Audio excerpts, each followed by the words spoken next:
Magandang hapon po sa inyong lahat. Ayan, kamusta po kayo? Alam ko po na nasa mabuti kayong kalagayan ngayon. Amen po dahil sa grace ng Panginoon na palagi niyang binibigay sa atin. Amen po. Sa buong week po and past few weeks, pinag-aaralan po natin yung kaligtasan na ibinigay sa atin ng Diyos. Amen po. Marami na tayong narinig na kwento, marami na tayong narinig na mga salita ng Diyos na may kinalaman sa kaligtasan sa atin ng Diyos. Hayaan niyo po na mayroon din ako maibahag sa inyong kwento. At alam ko po na itong kwento na ito ay alam na po ng lahat ng nakararami. Maaaring napanood niyo na rin po ito. Pero hayaan po ninyo na marinig po ulit natin itong kwento na to. Meron pong isang tatay na ang trabaho niya ay taga-operate ng isang tulay. At ito pong tulay na ito ay hindi siya ordinaryong tulay. Kumbaga, high-tech na tulay. Kasi, kaya siya tinawag na high-tech kasi dinesign itong tulay na ito na umaangat at bumababa na tulay. Na every time na may dadaan na barko, aangat tong tulay na to. At pag may dadaan naman na tren, bababa yung tulay. Dalawang paraan po para ito ay maiangat at maibaba. Yung unang paraan po, doon mismo sa operating room, meron dong button na pipindutin mo na automatic nang bababa at tataas itong tulay na ito. At yung pangalawang paraan po, doon naman mismo sa machine room, manual po itong ginagawa na meron doong lever na ipupul mo para may angat at maibaba itong tulay na ito. Ang tatay po na nagtatrabaho dito sa tulay na ito ay merong isang anak. Itong anak po niya na ito ay sobrang mahal na mahal niya. Sa sobrang pagmamahal ng tatay niya sa kanyang anak. Gusto niya lahat na ibibigay niya sa kanyang anak. Basta lang sumaya ang kanyang anak. Alam po ng tatay na isa sa mga nakakapagpasaya sa kanyang anak ay yung makakita ng mga barko, ng mga tren, ng mga ano pang mga transportasyon, mga eroplano, dyan nagiging masaya yung anak niya. Kaya nag-decide po ang tatay na isama niya yung anak niya sa trabaho niya. At nung nalaman po ito ng anak, sobrang tuwa ng anak kasi makakakita ulit siya ng mga barko, ng mga tren. At nakita ng tatay yung saya doon sa mukha ng kanyang anak. Walang makakapantay o hindi ma-describe ng sino man yung saya na nararamdaman ng tatay nung time na yun kasi napasaya niya yung anak niya. Dumating po yung araw na pagpunta nila sa trabaho ng tatay at habang nandun po sila sa daanan, nagkukwentuhan sila, nagbabanding sila mag-ama at doon po sa mukha ng mag-ama, kitang-kita yung saya nilang dalawa. At nung nasa tulay na po sila, iniwan ng tatay itong anak niya doon sa pwesto kung saan makikita niya ng malapitan yung mga dumadaang barko at mga dumadaang tren. Sakto po na may mga dumadaang barko. At doon nakita ng tatay yung anak niya na sobrang saya. At iniwan ng tatay yung anak niya doon sa lugar na yun at pumunta na nga ang tatay sa trabaho niya doon sa operating room. At habang nandun po ang tatay sa operating room, pinapanood niya ang kanyang anak na sobra naman talagang napakasaya. Maging ang tatay nagiging masaya na din. Ilang saglit lang po ay may inayos yung tatay sa labas ng operating room at hindi niya napansin na may paparating palang tren. Nakita ng anak po na may paparating ng tren. Itong anak po, ang kagandahan sa kanya, alam po niya yung trabaho ng kanyang tatay. Siyempre, kasi nagkukwento po yung tatay sa kanyang anak, ganyan. Alam ng anak na ito yung dalawang paraan kung paano maibaba at maiangat itong tren na ito, itong tulay na ito. At alam niyo po, nakita ng anak na papalapit yung tren doon sa tulay. Sinisigawan na niya yung tatay niya, sinasabi niya na ibaba na yung tulay, na kailangan nang maibaba yung tulay kasi paparating na yung tren. Alam niyo po, hindi siya naririnig ng kanyang tatay. Hindi naririnig ng tatay yung anak niya. At habang nakikita ng anak na papalapit na ang tren, habang sumisigaw siya sa tatay niya na hindi naman siya naririnig, nag-decide itong anak na ito. Nag-decide siya na yung magbaba ng tulay. Pumunta po siya doon sa machine room kung saan malapit sa tulay At habang nandun po yung bata sa machine room, pilit niyang inaabot yung lever para maibaba yung tulay. Bumalik ang tatay sa operating room at nakita po ng tatay na may papalapit ng tren sa tulay. Alam ng tatay na kailangan na niyang pindutin yung button. Pero bago niya mapindot yung button, napansin niya na wala yung anak niya doon sa lugar kung saan niya ito iniwanan. Hinanap ng tatay ng paningin niya, hinanap ng tatay ng tanaw yung anak niya pero hindi niya makita. Kailangan nang pindutin ng tatay yung button para maibaba yung tulay kasi yung tren papalapit na ng papalapit.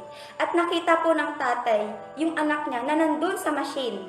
Pilit inaabot yung lever. Alam ng tatay yung gagawin ng anak niya na ibababa niya yung tulay. Pero alam niyo po, sumisigaw yung tatay. Sinasabi ng tatay na, umalis ka dyan, ako na magpipindot ng button, umalis ka dyan. Pero alam niyo po, hindi siya naririnig ng kanyang anak. Kasi maingay yung tren. Nag-iisip yung tatay, paano niya maliligtas yung anak niya na nandun. Alam niyo po, bago pindutin ng tatay yung button, nakita niya yung anak niya nahulog sa loob ng machine room.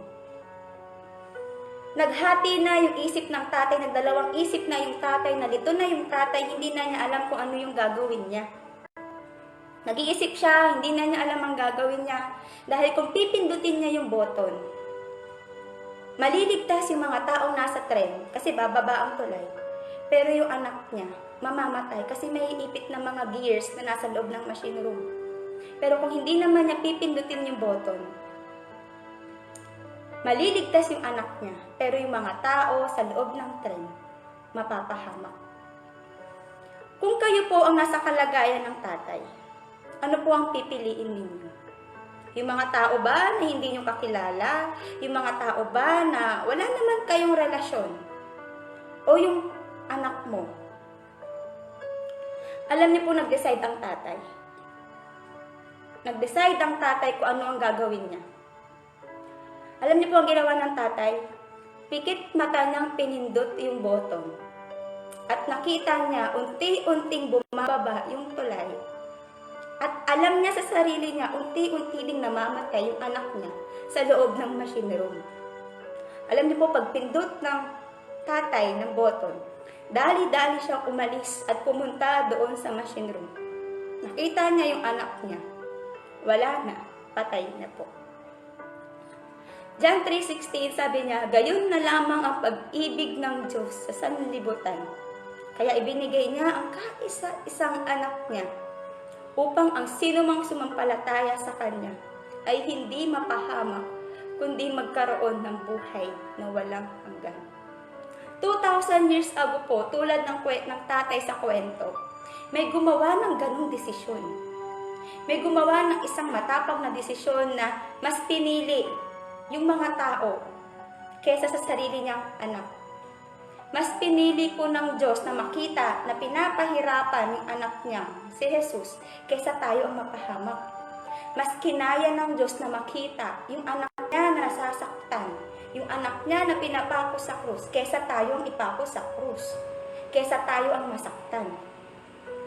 Alam niyo po mga kapatid, hindi biro yung hirap na tinamo ni Jesus dito sa lupa.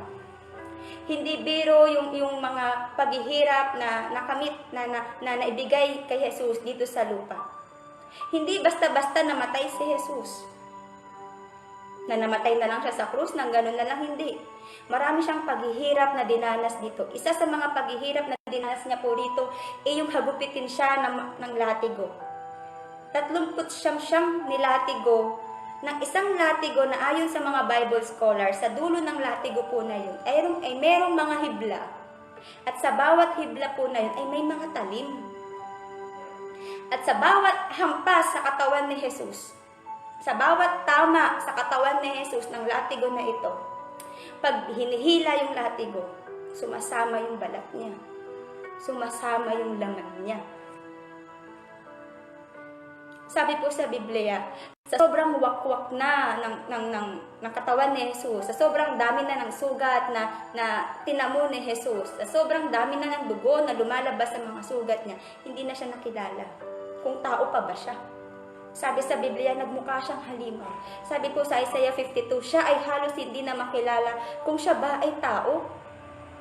Amen po. Sa sobrang wakwak ng likod ni Jesus dahil sa latig ko, mga kapatid, yung pintig ng baga ni Jesus, yung pintig ng puso ni Jesus, halos makita na. At yung corona na ipinatong sa ulo ni Jesus, hindi lang naman yun basta ipinatong lang, kundi inilagay sa ulo ni Jesus at ibinaon. Doon sa pagbaon ng mga tinik sa ulo ni Jesus, dumausdos po iyon sa bungo ni Jesus. Dahil sa sobrang dami ng sugat niya sa kanyang katawan, hindi na po siya nakilala na siya si Jesus. Alam niyo po mga kapatid, kung tutuusin lang, pwede naman na pahintuin ng kanyang ama yung pagpapahirap kay Jesus. Pwede lang na iligtas ng Diyos ang kanyang anak na si Jesus mula sa mga taong nagpapahirap sa kanya. Pero lahat ng pwede na yun sa Diyos ay tiniis niya para sa iyo, para sa akin at para sa ating lahat ng mga tao dito sa mundo. Sa sobrang pagmamahal ng Diyos sa atin, ayaw niya na mapahamak ka, ayaw niya na masaktan ka, ayaw niya na ikaw pa ang magbayad sa kasalanan mo. Sabi po sa Romans 3:23, sapagkat walang karapat-dapat, sapagkat ang lahat ay nagkasala at walang karapat-dapat sa paningin ng Panginoon. Wala pong exempted dito. Maging ako, tayong lahat, sinasabi ng Biblia, lahat tayo ay nagkasala sa paningin ng Diyos. Mga kapatid, ayaw ng Diyos ang kasalanan. Mabaho sa pang-amoy ng Diyos ang kasalanan. Pero mahal na mahal ng Diyos ang mga makasalanan. Naparito ang Panginoong Hesus sa lupa hindi para sa mga taong banal, kundi naparito siya para sa mga taong makasalanan at para po sa atin iyon. Kaya nga mga kapatid, in order na matubos tayo sa kasalanan, kailangan may mamatay.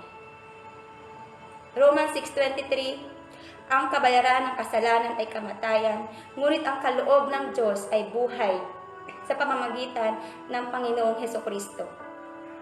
Ang tanging kabayaran ng kasalanan ay kamatayan, pero hindi ikaw ang gusto ng Diyos na magbayad nun.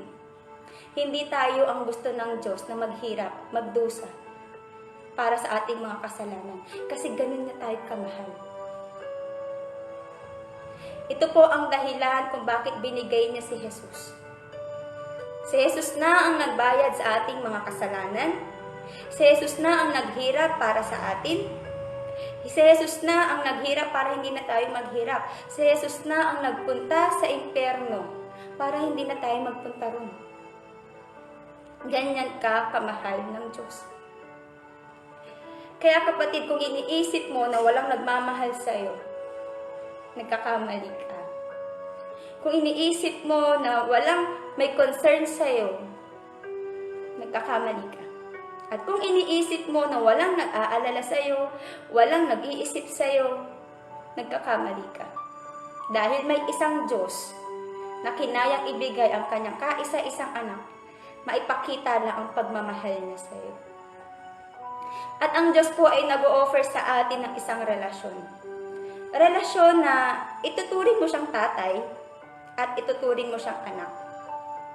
Tuturing ka niyang anak.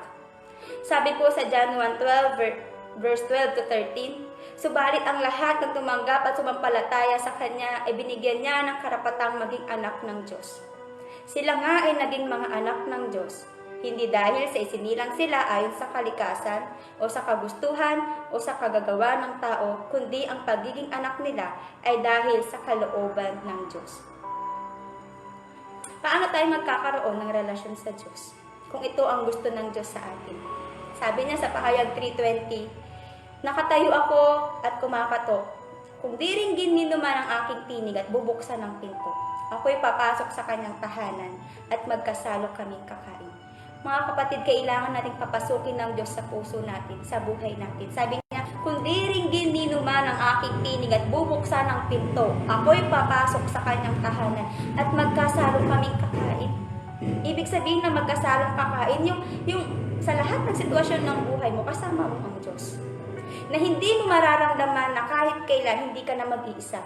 Na hindi mo mararamdaman na mag-isa ka sa struggle mo, mag-isa ka sa problema na dinaraanan mo. Kasi ang sabi ng Diyos, magkasalo tayong kakain. Sa saya, sa lungkot, sa hirap, kasama mo ang Diyos. Kasi ang pangako ng Panginoon, kahit kailan, hindi ka niya iiwan ni pababayaan. Amen po. Kaya sa bawat isa po sa atin, hinihintay lang tayo ng Diyos na pagbuksanan natin siya ng pintuan ng ating puso. Gusto ng Diyos na samahan ka niya sa journey ng buhay mo. At sa pagtatapos po natin, bago po tayo magtapos, hinihiling ko po na sabayan niyo ako sa maikling panalangin. Panalangin po ito ng pagtanggap kay Jesus. Sige po, yuko po tayong lahat. Manalangin po tayo. Panginoong Jesus, inaamin ko na ako ay makasalanan. Panginoon, humihingi ako ng tawad sa aking mga kasalanan simula noon hanggang ngayon. Panginoon, tinatanggap kita, pinapapasok kita sa aking puso bilang Panginoon at sariling tagapagligtas. Panginoong Jesus, ikaw na po ang maghari sa aking buhay. Ikaw na ang mag-drive ng buhay ko. Salamat, Panginoon, sa kapatawaran ng aking mga kasalanan. Salamat sa kaligtasan at salamat sa buhay na walang hanggan. Sa pangalan ni Jesus. Amen. Ayan. Ngayong tinanggap mo na ang Panginoong Jesus, ikaw ngayon ay may relasyon na sa Diyos. Amen. At bilang tatay mo ng Diyos at bilang anak ka niya, katulad ng usual na ginagawa ng isang anak sa magulang na nasunod, amen po, ikaw ngayon ay susunod na sa Diyos. Nang sa ganon, magkaroon ka ng isang buhay na ganap at kasiyasiya. Amen po. Huwag ka mag-alala dahil walang ibang ginusto at gugustuhin pa ang Diyos kundi mapabuti ka at maganap ang kalooban niya sa buhay mo. Amen po. Sige po, minsan pa, i-close po natin sa isang panalangin. Ama, sa pangalan ni Jesus, salamat o Diyos sa oras na ito. Muli, Panginoon, naramdaman namin ang pag-ibig mo na pinaalala mo sa amin, Panginoon, yung ginawa mo sa krus ng Kalbaryo, o Diyos. Lord, salamat, Panginoon, dahil tunay nga na tapat ka ang Diyos, Panginoon. Tunay nga, Panginoon, na yung pag-ibig mo ay walang sukat, Panginoon. Na inibig mo kami, O God, na kinaya mo pati ang sarili mong anak, ibigay sa amin, Panginoon. Na-appreciate ka namin, Panginoon, na-appreciate ka namin sa pag-ibig mo sa amin, maging sa katapatan mo sa buhay namin, O Diyos. Marapat ka lang na papurihan, sambahin at dakilain, Panginoon. Sa iyo po ang lahat ng kapurihan, sa matamis na pangalan ng iyong anak na si Jesus. Amen. Ayan. Maraming salamat po sa inyong lahat at magandang hapon. God bless you po.